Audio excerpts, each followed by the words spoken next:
Hi welcome to cell health clinic. ఈరోజు మనతో పాటు భారతి గారు ఉన్నారు. వీళ్ళకి 6 months నుంచి డయాబెటిక్ సిమ్టమ్ న్యూరోపతి ఇష్యూస్ కూడా ఉండింది. ఇక్కడికి 1 month బ్యాక్గా మన దగ్గరికి వచ్చారు డయాబెటిక్ కోసం. వీళ్ళు ఇంగ్లీష్ మెడిసిన్స్ కూడా ఏది యూస్ చేయలేదు. వీళ్ళు 1 month బ్యాక్ మన దగ్గరికి వచ్చినప్పుడు HbA1c 8.5 అండ్ కొలెస్ట్రాల్ 390 ఉండింది. ఇప్పుడు ఆఫ్టర్ 1 month కొలెస్ట్రాల్ 160కి వచ్చింది అండ్ HbA1c 7.7. అది కూడా without any English medications, only diet and సప్లిమెంట్స్తోనే వీళ్ళు షుగర్ తగ్గించుకున్నారు. ఫాస్టింగ్ షుగర్ లెవెల్స్ కూడా వీళ్ళకి 250, 300 అలా ఉండేది. అండ్ డైట్ స్టార్ట్ చేశాక 7 days నుంచి స్లోగా అది డౌన్ అవుతూ ఇప్పుడు 144, 125 వరకు ఫాస్టింగ్ షుగర్ లెవెల్స్ వచ్చింది. ఒకసారి వీళ్ళు డైట్లో ఎలా ఎక్స్పీరియన్స్ చేశారు, షుగర్ని ఎలా తగ్గించుకున్నారు, డైట్ ఎలా చేశారు విత్ సప్లిమెంట్స్తో ఒకసారి వాళ్ళతోనే తెలుసుకుందాం. మీకు అంటే డైట్ చేసేటప్పుడు మీకు ఎలా ఉన్నిందంటే ఫస్ట్ కొన్ని ఫేస్ చేసే ఇష్యూస్ ఉంటాయి కదా, కొంచెం వీక్నెస్ కానీ చాలా అంటే తినలేకపోయా నేను. చపాతి అంటే ఆయిల్ కూడా కొబ్బరి నూనె కదా, నాకు అలవాట్లేదు కదా అది, అందుకే తినలేకపోయా నేను.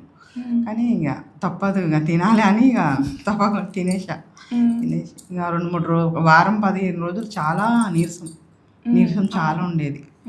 ఇక నెమ్మదిగా అలవాటు అయిపోయింది. కీర, అది క్యారెట్ అవి తిన్నా. ఆ చపాతి చేయడానికి రాలేదు, మళ్ళీ ఫోన్ చేసి అడిగితే ఇట్లా చేసుకుందామా అని చెప్పారు.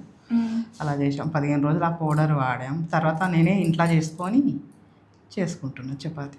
ఇప్పుడు తర్వాత 10 days తర్వాత నుంచి కొంచెం ఓకేనా, అంటే వీక్నెస్ అవన్నీ సెట్ అయ్యి కొంచెం 15 రోజుల దాకా కొంచెం బాగా నీరసం ఉండే, దాని తర్వాత కొంచెం సెట్ అయింది. మీరు ఇక్కడికి ఎలా వచ్చారు అంటే యూట్యూబ్ చూసా లేదంటే యూట్యూబ్ చూసి వచ్చామండి. యూట్యూబ్ చూసి ఫస్ట్ ఇక్కడికి వచ్చినప్పుడు అంటే 6 months బ్యాక్ అప్పుడు మీకు ఫాస్టింగ్ షుగర్ లెవెల్స్ కానీ ర్యాండమ్ షుగర్ లెవెల్స్ ఎలా ఉన్నింది?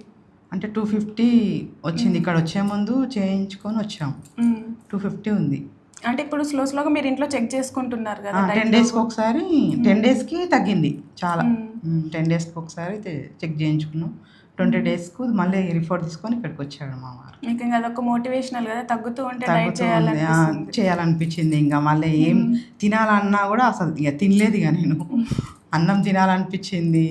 అంటే మాకు అలవాట్లేదు కదా, చపాతి, ఇడ్లీ, దోశ అన్నీ తినేవాళ్ళం కదా, ఇక అన్నీ పక్కకు పెట్టేసినాయి. డైట్ చేసిన ఇంకా మొత్తం. నాకు ఏంటంటే షుగర్ అంటే నాకు భయము. అంటే మా బాబాయి కొంచెం షుగర్ వల్ల కొంచెం ఆయనకు నీరసం బాగా ఇది వచ్చి చనిపోయింది. అదే షుగర్ అంటేనే నాకు చాలా భయం. అందుకే ఎలా తగ్గుతుంది అంటే ఇక మా ఆయననే ఇంకా నీకు షుగర్ మొత్తం రివర్స్ చేస్తారంట అని యూట్యూబ్లో చాలా చూపించిండు. అది డాక్టర్ గురించి ఇక చూసి వచ్చినాం ఇక్కడికి. కానీ నాకు చాలా నమ్మకం అనిపించింది. డాక్టర్ కూడా నా పేరు నిలబెట్టాలి మీరు అని చెప్పి ఇంకా ధైర్యం వచ్చేసింది నాకు. ఇక డాక్టర్ని చూసి చాలా ధైర్యం వచ్చింది. చూసారు కదండి, 1 monthలో స్లోగా ఎలా ఫాస్టింగ్ షుగర్ లెవెల్స్ కంట్రోల్ అవుతూ వచ్చింది. అండ్ డయాబెటిక్ కూడా 8.7 నుంచి 7.7కి అలా వచ్చింది. ఇంకా మీరు ఒక 2 months డైట్ చేయాలి. ఏదైతే 7.7 ఉందో అది కనీసం ఒక 6 బిలోకి వచ్చేంత వరకు డైట్ చేసుకోండి. సో ఇలా మీకు కూడా ఏదైనా హెల్త్ ఇష్యూస్ ఉంటే ఒకసారి క్లినిక్కి విజిట్ చేయండి. మీ ప్రాబ్లమ్స్కి తగ్గట్టుగా ఇక్కడ డాక్టర్స్ చూసి విత్ డైట్ అండ్ సప్లిమెంట్స్తో మీకు గైడ్ చేస్తారు. Thank you.